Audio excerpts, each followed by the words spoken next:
Hello everybody, I'm Filippo, the Artistic Director of a Museum of Contemporary Digital Art. Today I'm with Giuseppe Lo Schiavo. Giuseppe is an award-winning visual artist based between London and Milan. His research is aiming to create a bridge between art and science.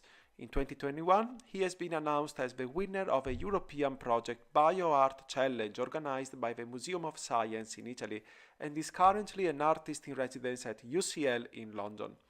I'm particularly happy to host this talk because Giuseppe has always been among the artists that we at MoCDA wanted to welcome to our permanent collection. The title of the piece that Giuseppe kindly donates to MoCDA is Antropogenica, exhibited for the very first time in Times Square in spring 2022 for Urban Pixels, a group show curated by MoCDA in collaboration with Essilor Luxottica. Antropogenica will be on display at NFT Paris on the 24th and the 25th of February. Giuseppe, can you tell us what inspired you to create Antropogenica?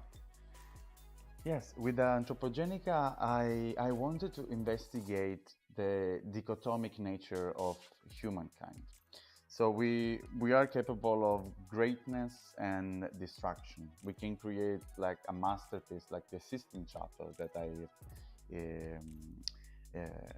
used also in the artworks, but we are also a threat to this planet. And for many species that actually cohabit with us, like the elephants. Inside the Sistine Chapel, I was able to put an elephant with more than 16,000 plastic bottles falling on top of the elephant. I wanted to create like an infographic of the number of single-use plastic bottles sold every second in the world. That is based on a research published on the Euromonitor International. So the artwork, the video installation becomes like an infographic because I guess it's also the best way to deliver a message, to deliver data into a visual outcome. Oh, that's very interesting. Thank you, Giuseppe. I wonder, what techniques did you use to create Antropogenica, if you can tell us? Yes, with Antropogenica, actually, I was able to use a very experimental technique. So the video was made with an anamorphic technology that creates the illusion of a 3D space.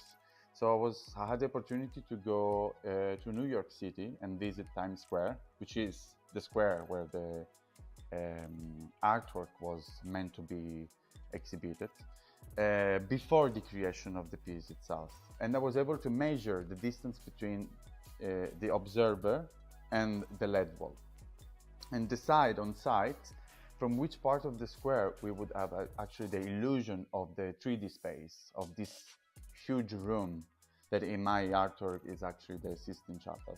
So I've used for the first time actually also in my practice this anamorphic technique that was quite challenging, but it's very exciting, and I'm now also using it in other artworks as well. That's great.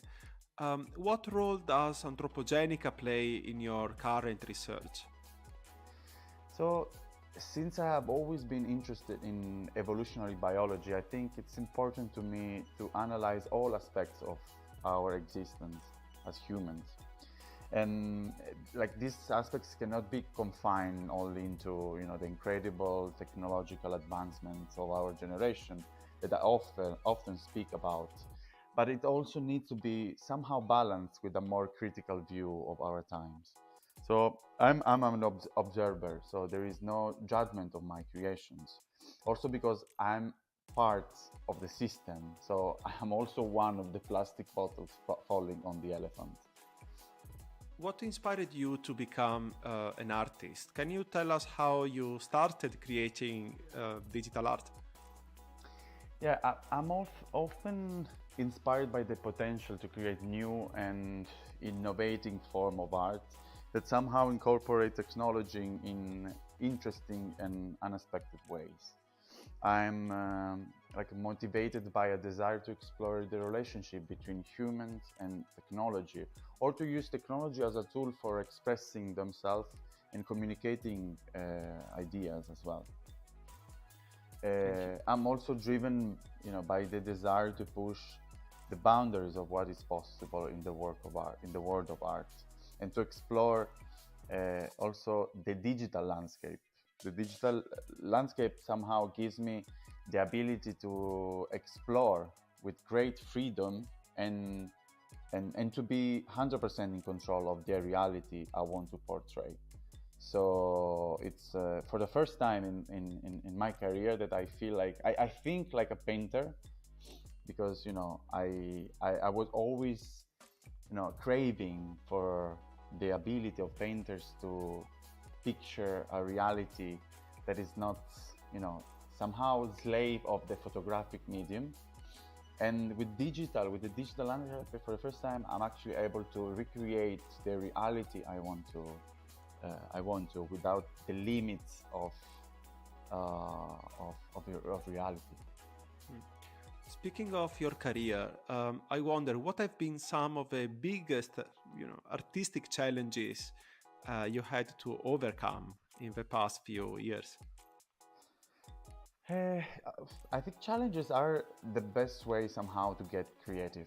My work range from a big scale of public installation where I was using the space blankets to cover an entire facade of a building, to the production and cultivation of pathogens in the microbiology lab.